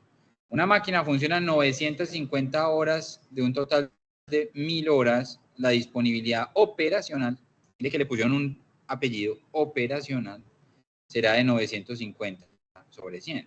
Entonces, hay varios tipos de disponibilidad. Esta es la de la operación, que mide la proporción del tiempo operativo del sistema considerando el tiempo total, incluyendo tanto tiempo operativo como periodos de inactividad no planificados. Incluye todo. La siguiente, disponibilidad intrínseca. Esta de pronto es la que nos interesa a nosotros más, porque esta es la propia de la máquina. Esta es la de la máquina. Para usted saber si el activo está bien o está mal. Se basa en parámetros de diseño del sistema, tiempo medio entre fallas, tiempo medio para reparar. Y esta es la formulita. Tiempo medio entre fallas sobre el tiempo medio entre fallas más el tiempo para reparar. Si usted mira el tiempo medio entre fallas más el tiempo para reparar, pues viene a ser todo el tiempo. ¿Cierto? Es lo mismo. Pero aquí lo que tenemos arriba es el tiempo medio entre fallas. Ejemplo, tengo un MTBF de 300, que ¿cómo lo calculé? Ah, pues puede ser con lambda constante, puede ser con lambda variable y utilicé Weibull, que es lo que acabamos de ver. Pero si yo tengo un tiempo medio entre fallas de 300 y un tiempo medio para reparar de 10 horas, que también puede haber sido constante o con la función de probabilidad de reparación, pues ¿cuánto me da? 300 sobre 300 más 10 da 0.968. Eso normalmente se lee en porcentaje. Entonces, la disponibilidad está en el 96.8%. ¿Alto? ¿Qué creen? ¿Alto o bajito? La respuesta, ni idea, depende. Si eso es un respirador de una UCI, no, peligrosísimo. Pues ya cuánta gente ha matado ahí. No, es que esa es la bomba de agua de mi casa. Altísima. Entonces eso no pasa nada. Si usted se queda sin agua, ¿cierto? Un 3.2% del tiempo. No pasa nada. Lo mismo con la red eléctrica, lo mismo con el aire acondicionado. ¿Qué pasa si el aire acondicionado no está disponible? Nada, pues nos sentimos incómodos, pero no pasa nada. Está la disponibilidad total o general, que lo que mide es disponibilidad total, no solo el tiempo operativo y las reparaciones, sino también otros factores, como el tiempo de espera para repuestos o técnicos, conocido como tiempo medio de inactividad total, que es lo que habíamos hablado ahorita. A veces, para hacer la clase pasada, para hacer la reparación, se tienen unos tiempos que efectivamente usted no está reparando, pero se está caminando en la planta, está pidiendo el repuesto, está la persona del repuesto buscando, está llenando la orden, está firmando, de pronto paré a pensar qué es lo que tengo que hacer, eso también es válido, y ojalá uno lo hiciera siempre antes de meterle la mano, de intervenir en el equipo, uno se detuviera a pensar qué voy a hacer y planificara, así sea mentalmente, la actividad. Se evitaría uno posibles accidentes. Entonces se define entonces como el MTBM, que es el tiempo medio entre mantenimientos, mean time between maintenance, tiempo medio entre mantenimientos, sobre el tiempo medio entre mantenimientos más el tiempo medio de inactividad. Este no es tan común que lo midamos, pero es otra posibilidad que se pueda medir. Ejemplo, un equipo tiene un MTBM de 500 horas y un MDT de 25 horas. La disponibilidad total o general será entonces 500 más 25 del 95.2%. Uno lo calcula y le da un número decimal, pero repito, lo normal es presentarlo en porcentaje. En porcentaje. Más tipos de disponibilidades, vean. Disponibilidad planificada. Tiempo operativo de un sistema sacando paradas planificadas, como mantenimientos o actualizaciones. Tiempo operativo efectivo sobre tiempo total planificado. Y esta que sí es muy interesante. Disponibilidad instantánea. Se refiere a la probabilidad de que un sistema esté, mire, probabilidad, ya no es porcentaje de tiempo, sino que es por la probabilidad también sea entre 0 y 1, ¿cierto? Vuelve a quedar un número entre 0 y 1, pero es la probabilidad de que un sistema esté operativo en un momento específico T. Esta me sirve para yo hacer predicciones a futuro. ¿Cuál será la probabilidad de que esté funcionando a las 1000 horas? ¿Cuál será la probabilidad de que el sistema esté todavía funcionando en 5 años? ¿Y usted qué hace? Usted se para hoy, mira datos históricos, estima la función de probabilidad y con ella proyecta 5 años para saber si sigue igual que como vamos, pues entonces va a caer, va a disminuir, va a aumentar, no sé. ¿Cómo integran el desgaste de la fórmula? Porque es que la gráfica de la bañera de 5 años, la tasa de falla es mucho más alta. Bueno, es que ahí me metiste como 5 conceptos en una pregunta.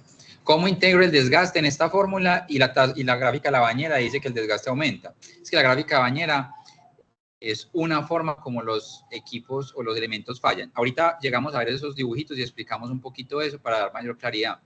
El desgaste en la fórmula no está, pero mira que lo que sí está es R. ¿Y R qué es? La probabilidad de funcionamiento que le habíamos definido previamente, ¿sí o no? ¿Y cómo calculábamos R? Con los datos históricos. Y ahí, en esos datos históricos, tenemos información, digamos, implícita de ese desgaste. Porque el desgaste genera fallos, los fallos los registro históricamente, calculo la función de probabilidad y ya tengo la R. Entonces no es que aquí meta, le sumo 5 por desgaste, no, sino que en la R está metida esos desgastes en los históricos de falla. El problema es cuando usted no tiene históricos de falla, entonces ¿qué hace? Pero por ejemplo, hay históricos hasta qué punto. Voy a poner un ejemplo, no sé, un carro. Un carro, puede que yo tenga históricos desde el 90, por ejemplo. Desde el 90. Sí. En ese momento no fallaba casi.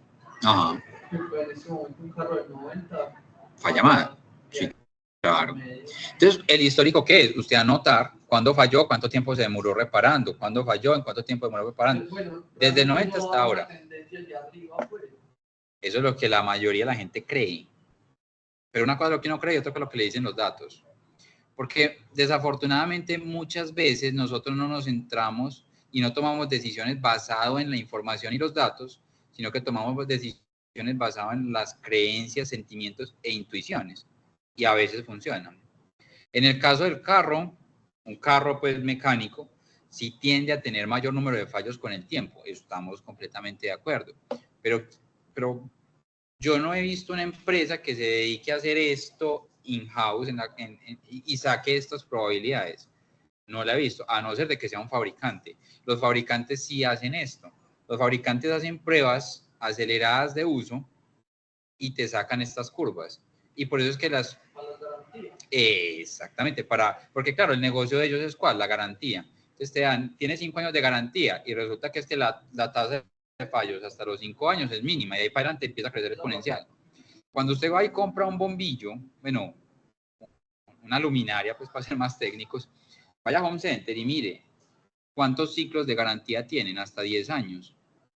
Yo hace como 12 años compré unos bombillos LED, carísimos en su momento, y decía que tenían 10 años de garantía. Yo hasta los 10 años tenía la factura y tenía la imagen sí, porque es que esa es la garantía y no se dañaron.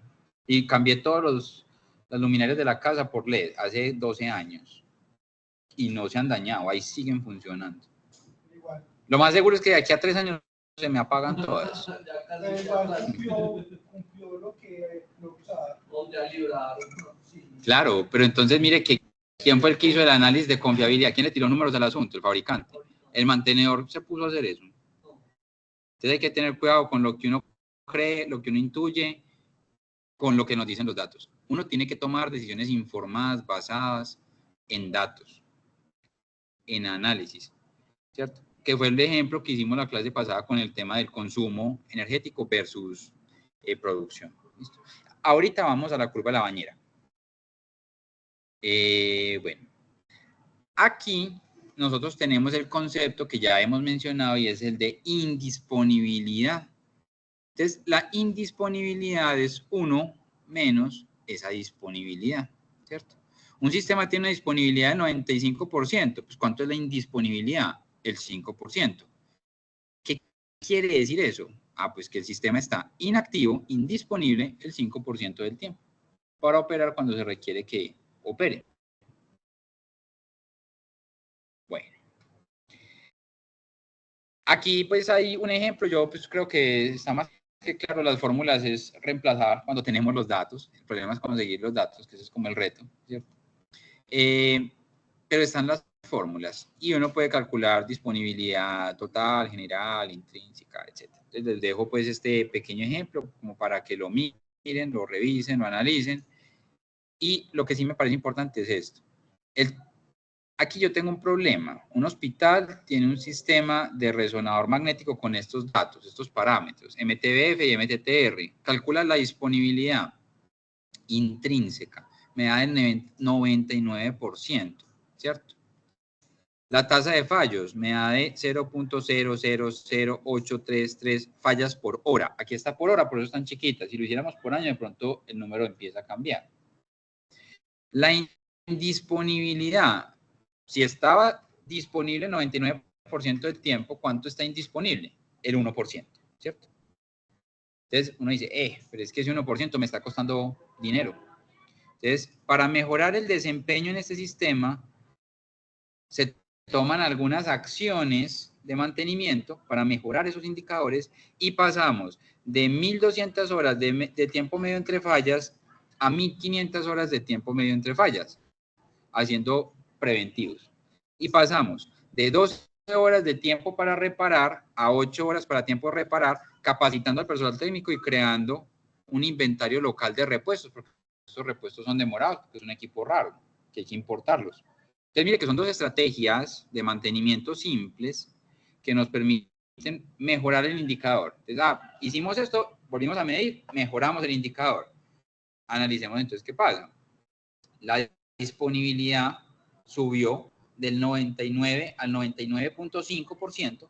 Dice, pero un 0.5%, eso no es mucho. Pues sí es mucho.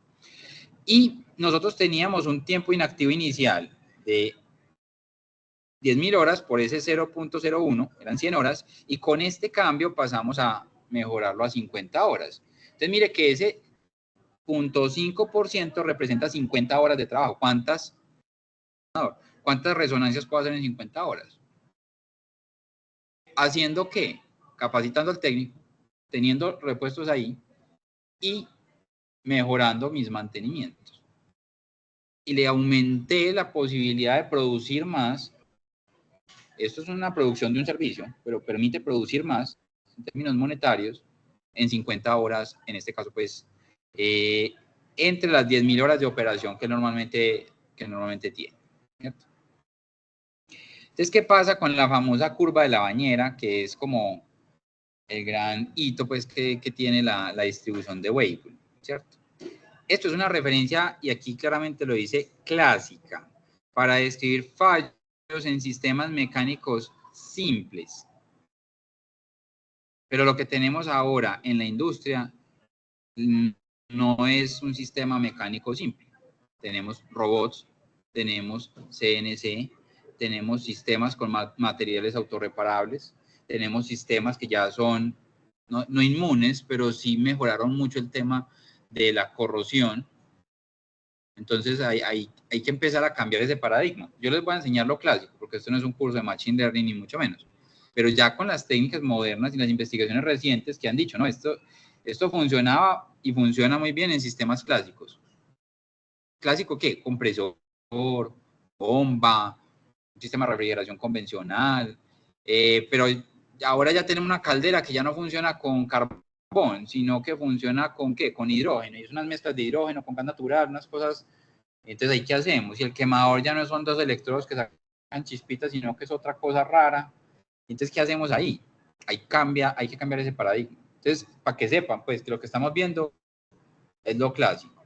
Falta, y espero, pues, que en el futuro, y que se apasionen, pues, por este tema y profundicen en esos otros temas. ¿Listo? ¿Qué? Ah, sí, materiales autorreparables. Les dejo que consulten, por ejemplo, eso, qué aplicaciones tienen. No, todavía, digamos, en términos de llevarlo a un nivel de desarrollo comercial es difícil porque son muy costosos, pero a nivel de investigación ya existen. Recuperan forma, recuperan características de deformación y esfuerzo o de resistencia mecánica después de una colisión o un impacto. Les queda pues como de tarita consultar, eso es interesante. Entonces, ¿qué pasó? La gente empezó a decir, venga, los aviones se nos están cayendo. ¿Cuándo aparecieron los aviones? Sí, imagínense, vamos en retroceso, este año se han caído un montón de aviones. Aquí en Estados Unidos, eso nadie se blinda de eso. No, pero es que China. Bueno, la aviación empezó ¿en qué año? 1900. Apenas llevamos 120 años con aviones. Llevamos más tiempo con carros eléctricos que con aviones. El carro eléctrico existió primero que el carro de combustión. El primer vehículo era eléctrico, sino que gracias pues, a los hidrocarburos nos olvidamos de lo eléctrico y pasamos a la combustión. Y aparecieron los aviones y pues claro, ¿qué pasa con los aviones? Es que es una cajita que está volando y que si tiene una falla, si le bajamos la confiabilidad, pues lo que se pierden son vidas humanas. ¿Y cuánto vale una vida humana? Es invaluable desde cualquier punto de vista. Entonces, empezaron a decir, no, venga, hay que ponernos serios con este asunto. Entonces, la aviación, esto fue en Estados Unidos, principalmente la aviación y el sector militar, en tiempos de posguerra, digamos que una de las cosas de la Segunda Guerra Mundial también que motivó esto era la carrera contra Rusia en la Guerra Fría por alcanzar quién llegaba primero a la Luna, la seguridad en los vuelos comerciales, el desarrollo tecnológico que motivaron las guerras. Yo dije, no, hay que ponernos serios con esto, y empezaron a hacer estudios formales de fallas. Contemos fallas, analicemos fallas, ¿por qué falló? En aviones, esto es aviación, y en el sector militar, pero ahí no tenemos datos porque eso es confidencial hasta que les dé por revelar ese tipo de información. Y lo que hicieron fue que identificaron 6 patrones de falla, que son las famosas curvas de bañera, que siguen distribuciones de Weibull. Entonces, Weibull sacó su teoría y hizo su análisis, pero después, cuando en la aviación empezaron a tener datos, dijeron, hay 6 patrones de falla. Y característicamente lo que se identificó fueron 3 cosas. Fallos, esto es un nombre un poco, a mí no me gusta, pero así se dice, fallos de mortalidad infantil, que son que tenemos tasas altas de fallo al inicio de nuestro sistema debido a procesos de fabricación, instalación incorrecta, falta de familiaridad de los operadores con el equipo. Fallos normales, entre comillas, periodo con una tasa de fallos constante, atribuido a causas aleatorias. Entonces, ¿qué pasa? Eso es un tema de estadística. Cuando la probabilidad de fallo es constante, la causa es aleatoria. Entonces, cuando usted tiene un fenómeno que se comporta de manera aleatoria, sigue distribución normal. Por eso es que se dicen fallos normales. Y hay otros, que ahí sí lo que estabas diciendo vos, los famosos fallos por desgaste. Incremento acelerado de la tasa de fallo, acelerado, o sea que crece exponencialmente normalmente, debido al envejecimiento y deterioro natural de los componentes por desgaste. Y digamos que, ¿cuáles son los mecanismos de desgaste convencional? Los que ocurren debido a la fricción, erosión, corrosión, abrasión, son los mecanismos de desgaste convencional. Es por eso cuando uno habla de rodamientos, se da, sí, eso se desgasta. ¿Cierto? Se desgasta con el tiempo, tenemos 2 superficies en contacto, tenemos fenómenos corrosivos. Si hablamos de una turbina, por ejemplo, una Pelton, una Francis, turbinas hidráulicas, tenemos es agua a altísima presión chocando contra el material, eso generan fenómenos erosivos, ¿cierto? Hay otros que son de ataque químico, que son fenómenos abrasivos, y hay otros que son de pérdida de electrones, que son los fenómenos de oxidación, que nosotros había mencionado. Entonces, esos sí son desgastes en materiales. Entonces, este es un modelo clásico que se destina principalmente a elementos mecánicos. La electrónica cambió el paradigma. Es que cuando hicieron esto no había mucha electrónica. Apenas Turing acaba de sacar su computador, lanzamos a la NASA, lanzamos a la Luna, la NASA lanzó a la Luna, el Apolo 11 llegó allá con una capacidad de cómputo inferior a la que usted tiene en una calculadora Casio. La calculadora Casio tiene más capacidad de cómputo que el Apolo 11. Y aún así llegamos a la Luna. Entonces, en ese momento la electrónica no. Y esto, yo no sé por qué se quedó como grabado en piedra y todos los ingenieros creen que esto es la panacea, ¿no? Esto funciona para los sistemas mecánicos. De ahí para adelante esto ya no funciona tan bien. Y vamos a ver la famosísima curva de Bañera. La curva de Bañera, ¿qué es lo que me presenta? Pues simplemente fallas de mortalidad infantil a la izquierda, decreciendo, fallas constantes por fenómenos aleatorios, horizontal verde, los normales, fallas por desgaste o deterioro, el crecimiento al final. Esta es la famosa curva de Bañera. ¿Qué pasa? Yo les dije que se identificaron en ese estudio 6 patrones de falla. Los patrones de falla son estos. Patrón A, B, C. El A, alta mortalidad infantil, seguida de baja tasa de fallos aleatorios y desgaste progresivo. Ejemplos de componentes que siguen este patrón A: motores eléctricos, bombas centrífugas, sistemas mecánicos clásicos. Patrón B, esa es la famosa curva bañera. ¿Eso qué tiene? Elementos rotatorios, básicamente, ¿sí o no? Cíclicos. Desgaste por contacto. Eso, lo que tenga eso, sigue ese patrón de falla. Entonces, claro, un carro está lleno de cositas que siguen eso. Pues un carro de los 90. Entonces, claro, un carro de los 90 sigue este patrón de falla en conjunto. Patrón B, baja tasa de fallos aleatorios con incremento al final debido a desgaste. Componentes que están sometidos a fatiga, estructuras metálicas no diseñadas para vida infinita. Cuando uno diseña elementos que sufren fatiga, la fatiga es un fenómeno, para los que no son mecánicos, es un fenómeno que ocurre en los materiales que hace que el material falle por debajo de su resistencia mecánica normal. Entonces, por ejemplo, una varilla de acero resiste, voy a decir un número por decir cualquier cosa, no es la real, 100 megapascales. Si usted supera 100 megapascales, se revienta. Pero, ¿qué pasa si usted le aplica fatiga? Resulta que eso falla por debajo de los 100 megapascales. Y si usted no me cree, usted coge un clip y usted es capaz de partir un clip con sus manos, fatigándolo, haciendo el movimiento de flexión constante de un lado para el otro. Entonces usted logra reventar el acero con sus manos debido a un fenómeno que se llama fatiga. Entonces esa fatiga lo que hace es que si usted diseña algo y no lo diseña para soportar fatiga, porque hay métodos de diseño para soportar fatiga, los famosos métodos de vida infinita, eso es de los mecánicos, dejemos que los diseñadores hagan eso. Y si usted no lo diseña así, pues probablemente al final de la vida útil por fatiga se incremente la tasa de fallos. Patrón C, incremento continuo en la probabilidad de falla, que ahorita hicimos un ejemplo que nos dio una línea recta, ¿se acuerdan? Que la probabilidad de falla aumentaba como una línea recta en función del tiempo, 0.0002 por t, que después del doble tiempo se duplicaba y así. Es este patrón C. Ejemplo, tuberías que están sometidas a corrosión, válvulas en entornos agresivos.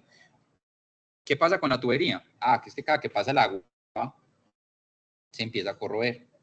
Pues suponiendo que sea agua. Si es ácido clorhídrico, pasa otra cosa. Si es amoníaco, tenemos problemas peores, ¿cierto?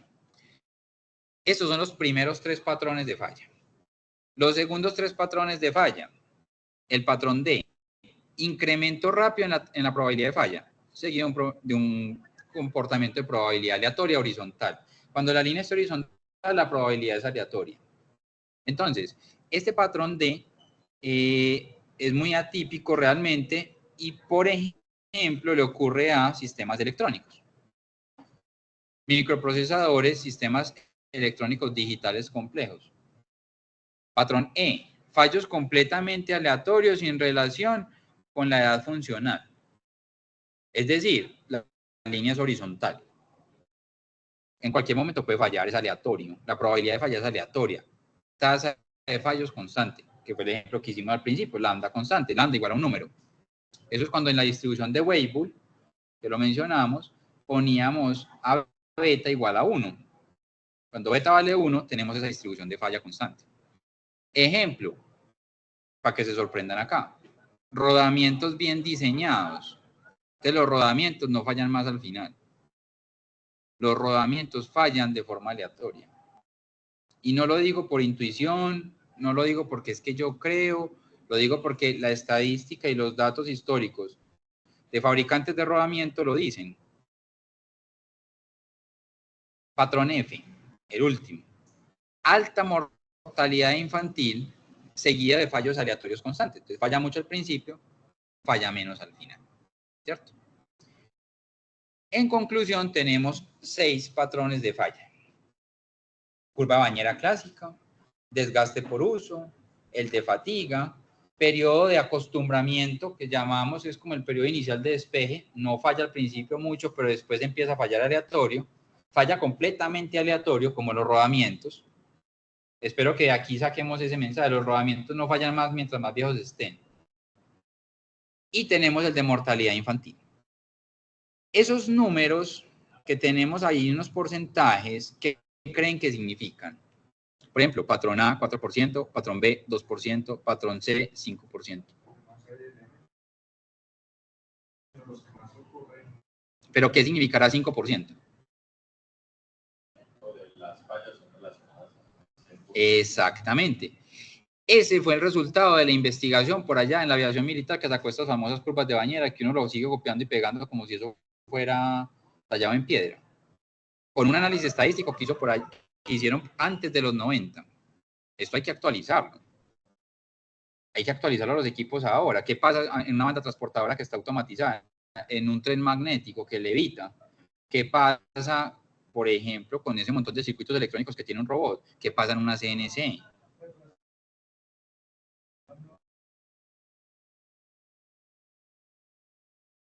Enseguida hablamos de eso. Enseguida hablamos de ahora qué es lo que se hace. Volviendo al número, el porcentaje. Lo que dijo el compañero es cierto. Ese porcentaje es el porcentaje de elementos en general en el estudio que fallan según ese patrón. ¿Qué quiere decir eso? Que el 4% de los elementos fallan con el patrón A, que el 2% fallan en el patrón B. Mire que eso es el que todo el mundo cree es el B, que las cosas fallan más mientras más viejas. Claro, el ser humano sí, pero es que el ser humano no lo estamos metiendo en este estudio. Pero el 2% de los elementos fallan con el patrón B. El 5% fallan con el patrón C, que tiende a ser un desgaste progresivo lineal. La tasa de falla aumenta de manera lineal. El 7% fallan con el patrón D. El 14% con el patrón E, o sea, aleatorio. Si usted junta el D con el E, le da una tasa del 21%, que es considerable. La quinta parte de las cosas fallan casi que aleatorias la mayoría del tiempo. Y vea lo interesante. El 70% falla con mortalidad infantil. Entonces usted dice, jue madre, ¿cómo así? El 70% falla con mortalidad infantil y el 20% es aleatorio.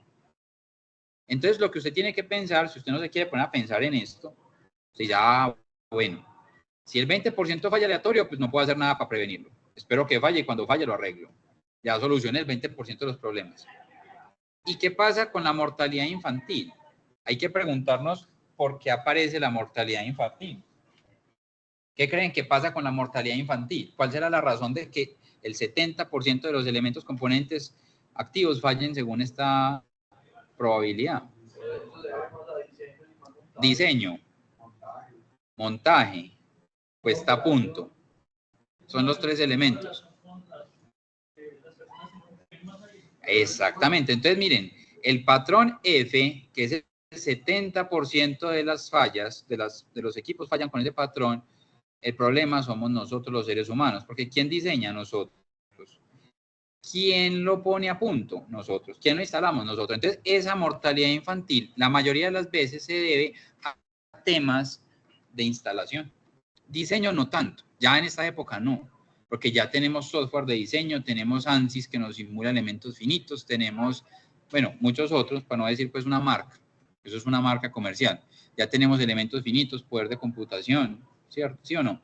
Entonces, realmente esa falla de mortalidad infantil está ligada al ser humano en el proceso de instalación, que es que no apretamos bien, que es que apretamos mucho, que no calibramos, que es que pusimos un set point que no era, que es que se nos olvidó, dejamos una tuerca dentro del sistema y vibró y se cayó y hizo un daño, hizo un corto, ¿cierto? Se nos olvidó cerrar la puerta, se entró un animal y hizo un corto. Entonces, eso está ligado al factor humano. Implicaciones en la estrategia de mantenimiento. Entonces, vea, el 6% de los fallos solamente siguen curvas A y B. Pueden abordarse mediante mantenimiento preventivo. Entonces, mire lo interesante. El 6% son los que se desgastan más con el tiempo. ¿Qué tengo que hacer yo? Hacer mantenimiento preventivo. Ah, entonces, ¿cómo así? El mantenimiento preventivo que toda la vida nos lo han vendido como que es lo máximo. Solamente me cubre el 6% de los fallos. No hicimos nada. Y todo el mundo pensando en hacer mantenimiento preventivo. No estoy diciendo que no haya que hacerlo, sí hay que hacerlo, pero hay que saber cuándo, cómo, dónde y qué. Eso será tema de otra materia, ¿cierto? No estamos en ese curso, ¿cómo lo definimos? Pero hay que ser conscientes que el mantenimiento preventivo no va a garantizar que no hayan fallos. Porque es que, vea, el 20% son aleatorios.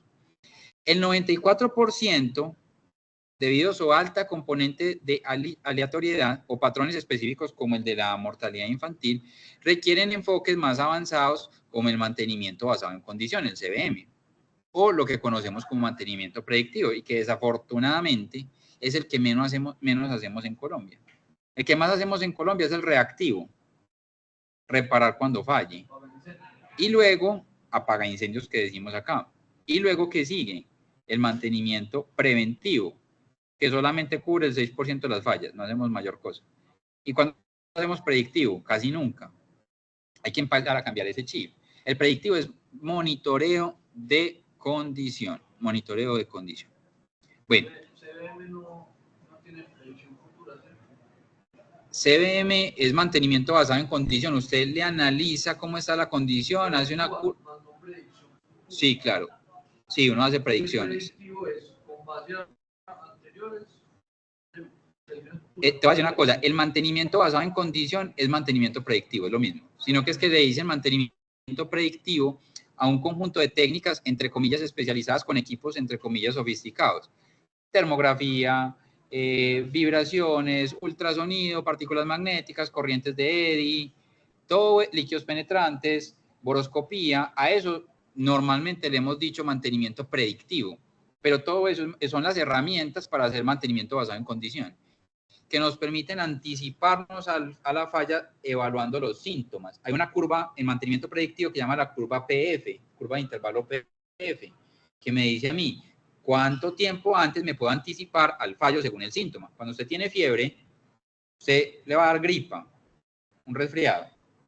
¿Qué pasa antes de que usted le dé eso? Usted se empieza a sentir desalentado. Usted le empieza a doler de pronto la cabeza, a arder los ojos, a no dar ganas de comer. Y usted mismo, haciendo mantenimiento basado en condición, sabe, yo me voy a enfermar. Y a los 3 días tenga su enfermedad. ¿Sí o no? Sí. Y hay otro factor de mantenimiento predictivo, y es el del sensor de temperatura. Usted pone un termómetro, se mide la temperatura y dice, está como en 37,5. Yo normalmente mi temperatura es de 36,8, 36,9. Me está empezando a subir fiebre.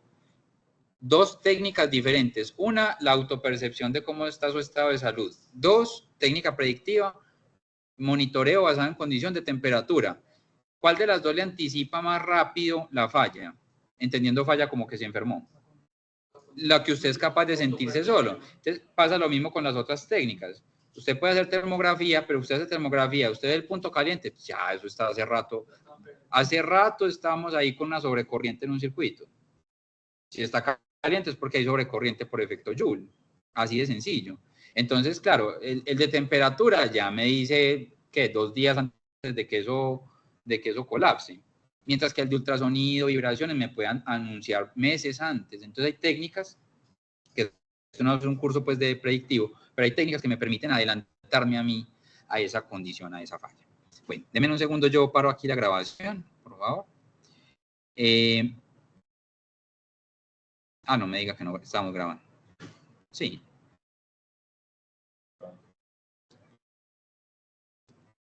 ¿Y cómo la paramos? Allá.